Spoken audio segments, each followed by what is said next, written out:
जय हिंद दोस्तों। आज मैं आपको सुनाऊंगा बैंगन की चोरी, एक मजेदार कहानी। राजा कृष्णदेव राय के पास अपने निजी बगीचे में कुछ बेहतर गुणवत्ता वाले बैंगन और बैंगन के पौधे थे। बैंगन का स्वाद तो छोड़ ही दें, राजा की अनुमति के बिना किसी को भी बगीचे को देखने की अनुमति भी नहीं थी।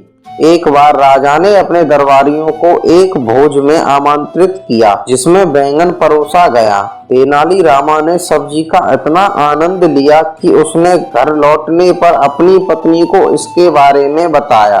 तेनालीराम की बात सुनकर उसकी पत्नी ने भी बैंगन को चखने की इच्छा जताई। मैं उन्हें तुम्हारे लिए कैसे ला सकता हूँ, तेनालीराम ने कहा।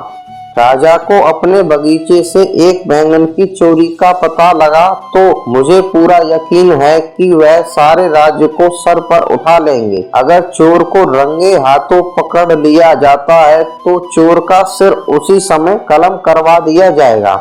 लेकिन तेनाली की पत्नी ने उससे विनती की कि वह उसे बैंगनों का स्वाद चखने दे।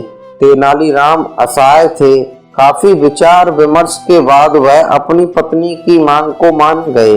एक रात वह चुपचाप राजा के बगीचे में कूद गया और बगीचे से कुछ बैंगन तोड़ लाया। उनकी पत्नी ने उन्हें जोश के साथ पकाया और स्वाद की प्रशंसा की, और वह अपने 6 साल के बेटे को भी सब्जी का स्वाद चखाना चाहती थी।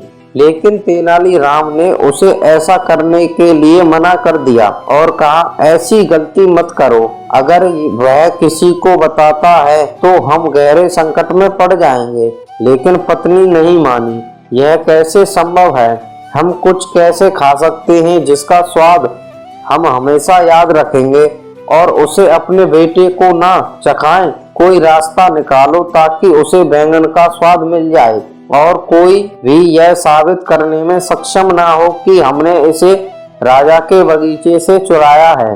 तेनालीराम के पास सहमति में सिर हिलाने के अलावा कोई विकल्प नहीं था।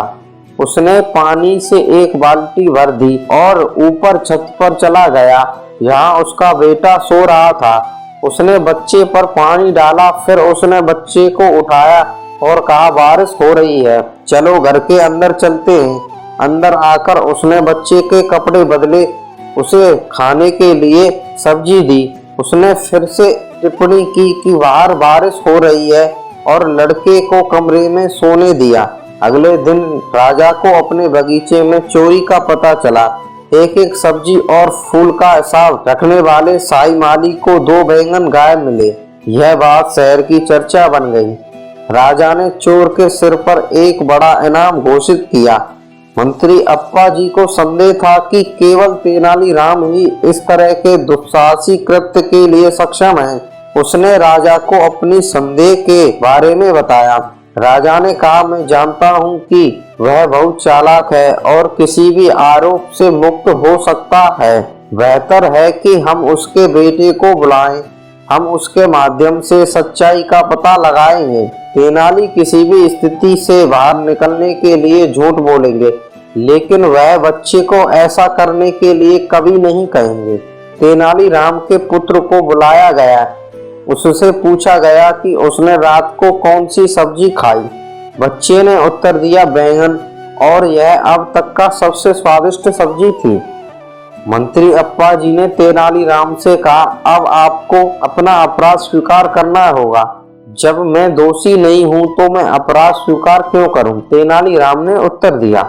लड़का कल रात बहुत जल्दी सो गया और लगता है कि उसने कई सपने देखे हैं, इसीलिए वह बैंगन और बारिश और क्या क्या बकवास कर रहा है। उससे पूछा कि कल रात बारिश हुई या नहीं। अप्पा जी ने बच्चे से पूछा, पिछली रात का मौसम कैसा था? आसमान साफ था या बारिश हुई? बच्चे ने उत्तर दिया, कल रात भारी बारिश हुई। जब मैं छत पर सो रहा था तो मेरे सारे कपड़े गीले हो गए। सच तो यह था कि उस दिन विजयनगर में बारिश की एक बूंद भी नहीं गिरी थी।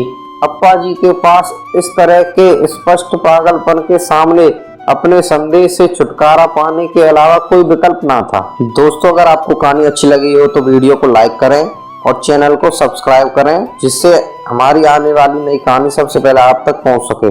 धन्यवाद।